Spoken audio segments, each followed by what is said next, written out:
So today we will be learning about fractions. So take for instance, I have this circle. I divide a circle into two equal parts. Now each section of this circle represents a fraction of the whole. So this represents a fraction of the whole circle, and this represents a fraction of the whole circle. So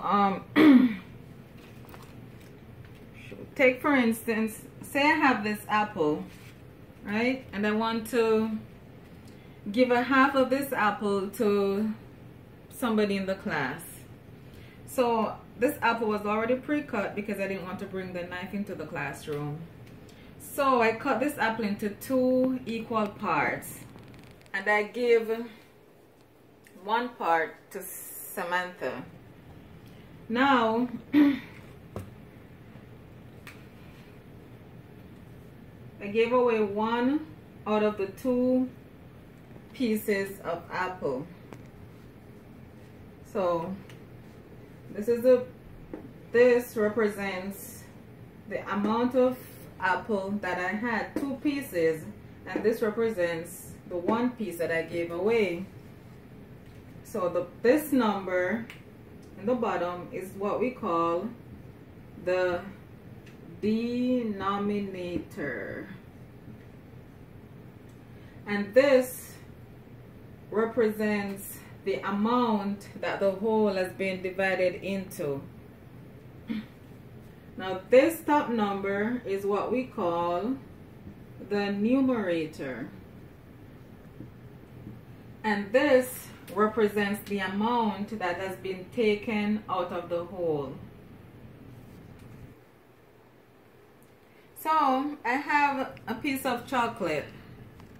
Now if I section this chocolate, say I break into three equal parts, and I want to give one piece away to Timmy. That means I gave away 1/3 of my chocolate, and this would represent 1/3. Okay? So remember again, the denominator tells what? The amount that the whole has been broken into.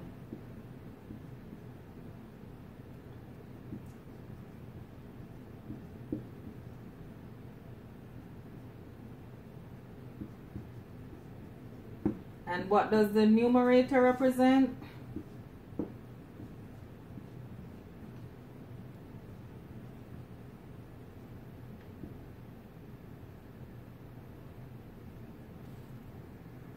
The numerator represents the amount that is being taken out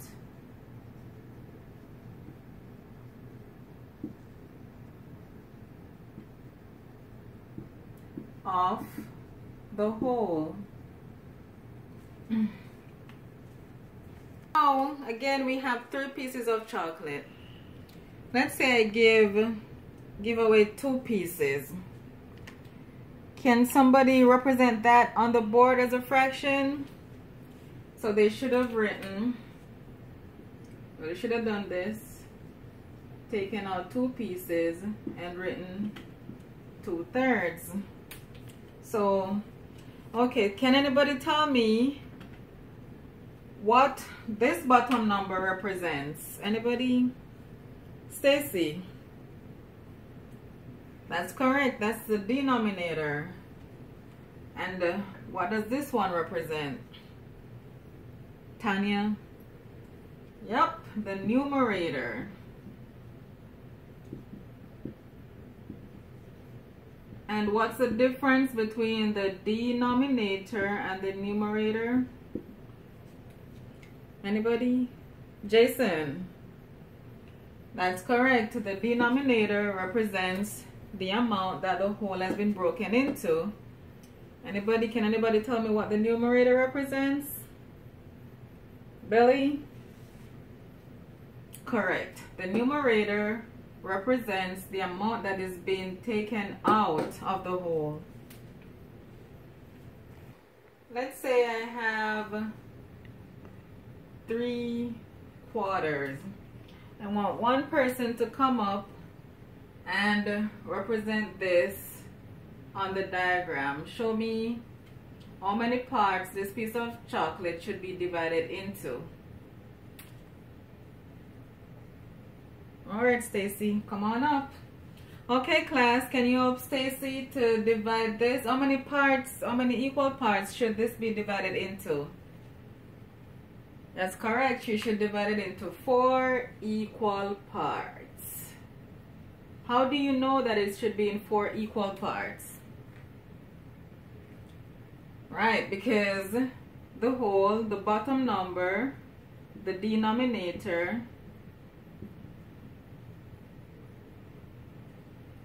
is 4, and that represents the amount that the thing or the whole is being divided into. How about the top number? How much should be shaded? How many parts should be shaded? Anybody? Can you help Stacy? That's right, 3 parts should be shaded. Why 3 parts? That's correct. 3 parts should be shaded because you're taking 3, the numerator, out of 4, the denominator. So you guys did good. Give yourself. So now the fun part. I'm gonna give you a fraction coloring worksheet and some crayons. What I want you to do for me is read the instructions, and for each question on the worksheet,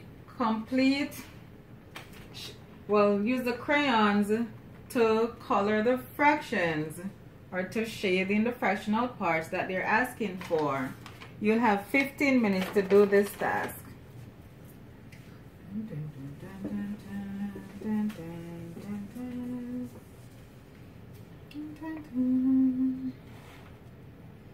Okay, students, time's up. It's 15 minutes. Turn in your worksheets. I'm sure you all did good.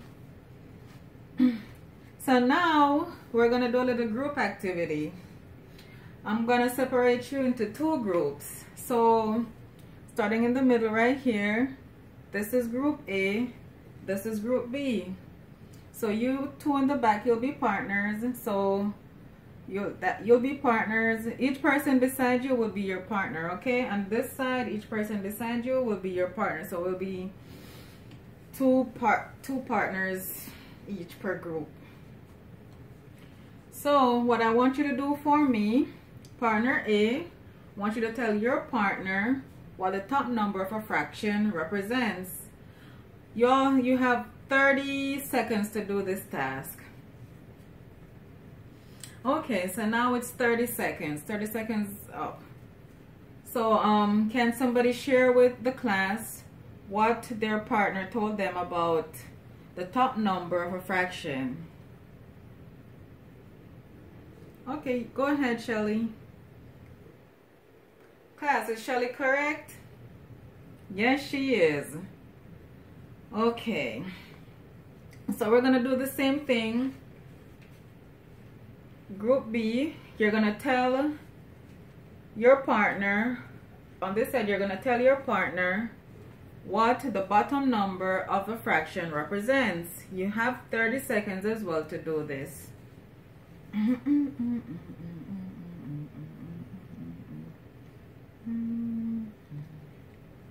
Okay, 30 seconds. Any volunteers? I see you over there, Tommy. So, what did your partner tell you about the bottom number, or what the bottom number of a fraction represents? Class, is he correct? Yay, sure is. Congratulations, you did good. Okay, so can anyone tell me or think of a thing or a whole that can be divided into fractional parts?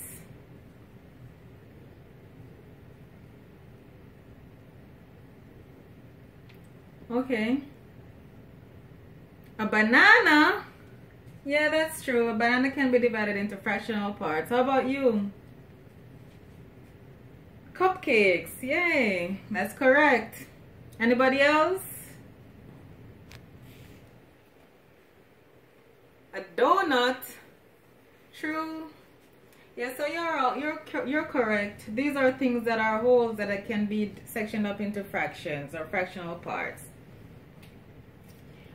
Okay, so now that we have done or learned about fractions, I'm gonna give you a little quiz, a mini quiz.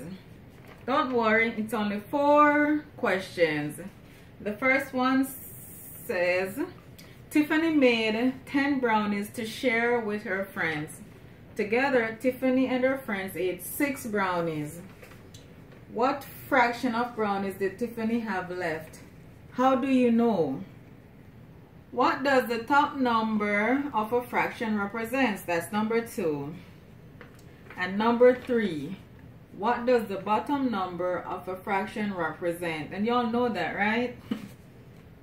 And the last one, give an example of a whole that can be broken into fractional parts.